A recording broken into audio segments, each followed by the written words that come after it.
Gak mungkin kita itu mulai proses itu langsung Pak.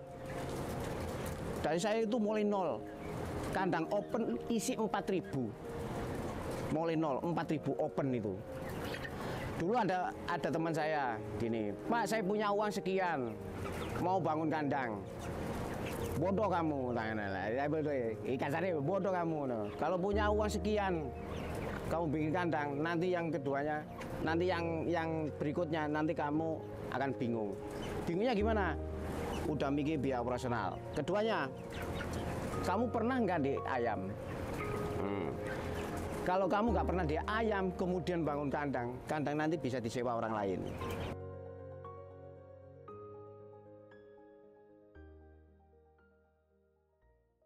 Assalamualaikum warahmatullahi wabarakatuh. Perkenalkan, nama saya Muhammad Zainuddin, peternak dari Boiler Egg Malang, Desa Rampal Dadapan, Kecamatan Wajak, populasi 12.000, ikut Boiler Egg belum 1 tahun, pokoknya 3 periode. Kalau lama berternak udah kira-kira 15 tahun, 18 tahun. Betul ini kandang close tapi kan masih terbatas lah. Terbatasnya dari mana? Ya itu tadi masalah kantong. Ya kan? Masalah kantong. Kantongnya itu gimana? Ya lihat kantongnya tebel atau tipis atau gimana. Kalau kita kantong tebel ya mungkin close-nya agak istimewa gitu. Kalau kantongnya tipis ya seadanya lah. Yang penting kita berjalan gitu aja. Tapi dengan kandang yang sederhana, maksudnya simpel, itu keuntungannya tetap nutup gak sih Pak? Dan lebih itu nggak? Masalah untung rugi itu udah lumrah ya. Kita yang penting kita jalani aja.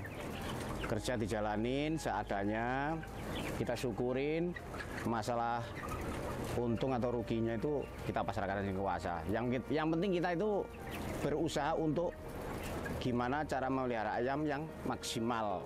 Saya punya kandang itu di rumah itu 5, kemudian di Jambangan itu 2, berarti 7. Itu close. Tapi sebelum close ya, saya itu punya kandang itu bukan 7, malah 8. Open dulu.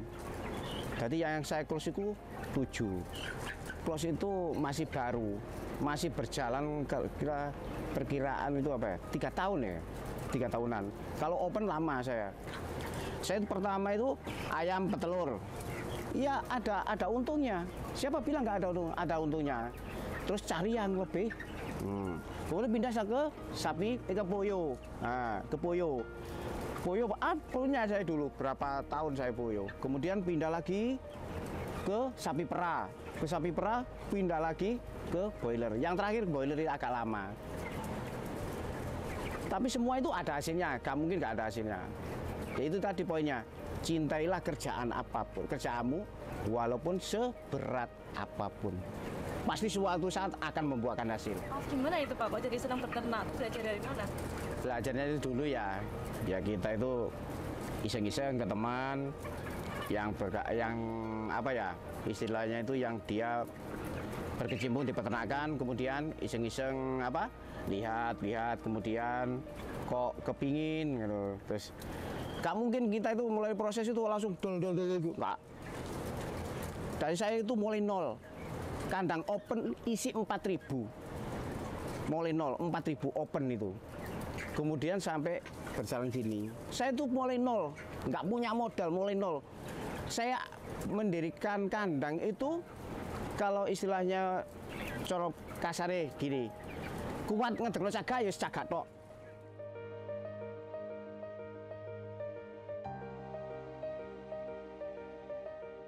Saya itu cari ABK itu ya gimana ya? Pokoknya yang penting itu dia mau minat kerja, nanti di lapangan kita yang ngajarin. Kebanyakan saya cari ABK belum pernah kerja di ayam. Jadi enak. Kita ajak komunikasi itu enak. Yang bahaya itu ya cari ABK yang pengalaman itu susah. Diajak konsultasi susah. Itu tadi dibikin ya. Diajak untuk suruh ke kanan malah ke kiri. Enak yang apa? Yang awal itu enak. Kita cari ABK itu bukan cari yang sembarangan loh. Yang penting otomatis ya satu kuat. Yang kedua siap untuk bekerja. Yang ketiga jujur, pasti itu di kandang itu cari yang jujur. Bahaya itu kalau nggak jujur, bahaya, akan berpengaruh itu. Ya pasti nggak mungkin cari ABK ngawur langsung kerawuk. Banyak yang ikut tuh banyak. Tapi kita itu harus jeli untuk memilih ABK itu tadi di dalam kandang. Kalau yang standby di kandang itu laki-laki itu full sampai panen. Kalau harian itu pulang, perempuan tuh pulang.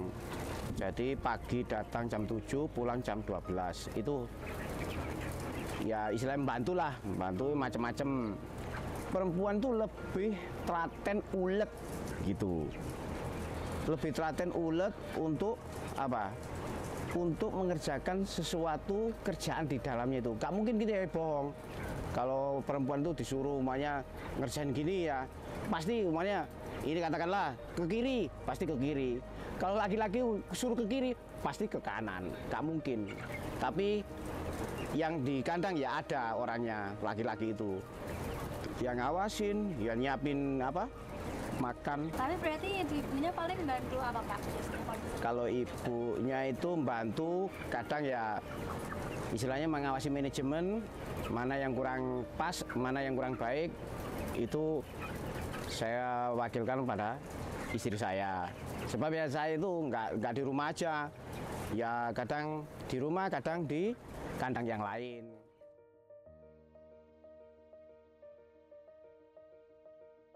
Saya kenal Boiler Egg itu dari Pak Udin. Ya, saya itu kenal Pak Udin udah lama.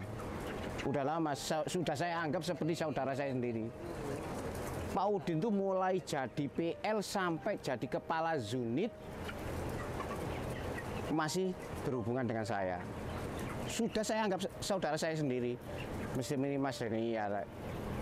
Sudah saya anggap saudara sendiri. Jadi waktu saya ikut yang lain, kemudian Pak Udin ke rumah, gimana Pak kabar gini. So, saya sekarang di Boiler Egg. Saya dulu di BTT ya ikut. Pak Udin yang megang ya ikut. Kemudian Pak Udin pindah ke Boiler Egg. Kemudian saya ngomong-ngomong gini. Ya Pak, sudah saya ikut satu kandang dulu yang populasi 8.000. Sekarang saya renovasi mau diisi 10.000. Jadi 8.000, kemudian saya kasih 2 kandang lagi 12.000. Ini yang barusan saya renovasi itu kemudian mau diisi 10.000. Ya kalau saya ikut Pak Udin nyaman, ya sudah saya nyaman ya. Tapi masalah apa? Masalah kekeluargaan. Tapi masalah sapronak terus terang ya. Setiap kemitraan itu punya aturan sendiri. Kemitraan ini yang pakai sapronak ini. Kemitraan ini pakai ini di sini, semuanya udah ada tahu. Ikut ya seperti sejajar kontrak itu tadi, pakai sapronak yang mahal, kontraknya yang mahal. Sapronak yang rendah, kontraknya rendah. Semua itu dikembalikan ke sapronak. Kalau sapronaknya baik, kemungkinan peternak itu akan lebih nyaman. Tapi dilihat dulu, sekarang dengan situasi keadaan ini, kan daging turun naik. Kemudian kemitraan kan punya alasan. Nanti kalau saya pakai sapronak ini harga segini, wah bahaya. Jadi kita itu perusahaan pakai sapronak ini harus mengikuti. Kita kan mitra, ya. Apa cari ini bapak ini lah masih kayak sapronak iki wis dilekai, disyukuri wong melok. Bibit diutangi, pakan diutangi, obat diutangi. Ndo lain aja, mebono kandang sama anak buah. Ya sing ngikuti harus lah mengikuti prosedur mitra itu tadi. Gak oleh malah kemitraan ini bodoh sini welek pakan elek lho. Memang kalau nggak nyaman ya udah keluar aja. Nanti cari kemitraan yang lebih sapronanya baik. Gitu aja. Simple kan? Gak usah kita itu lalu menuntut kemitraan. Wah ini nggak boleh. Sebab kita pedoman apa? Itu tadi. DOC sama pakan udah diutangi enak kan? Tinggal ngikuti manajemen di kandang tim maksimalkan. Ya. Masalah untung, masalah rugi, pasrah sing ngecet Lombok. Ya. Dulu ada teman saya gini, Pak saya punya uang sekian, mau bangun kandang.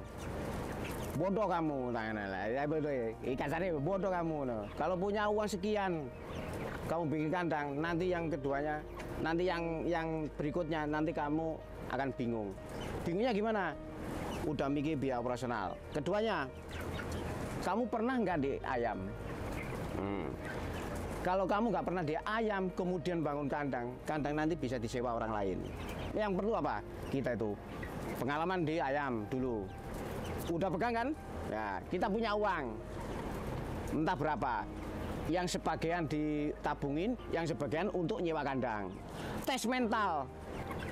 Ya iseng-iseng ngintip-ngintip di teman-teman, ikut-ikut melihara dulu, kemudian kok agak bisa, kemudian nyewa kandang. Itu prosesnya gitu, nyewa kandang, habis nyewa kandang, kemudian kok bisa loh. Kalau udah mumpuni menguasai manajemen itu tadi, ya barusan buat kandang, baru oke. Ilmu punya, modal punya, baru jalan. Modal punya, tapi ilmunya nggak punya, nanti bahaya. Kandang itu bisa disewakan orang lain.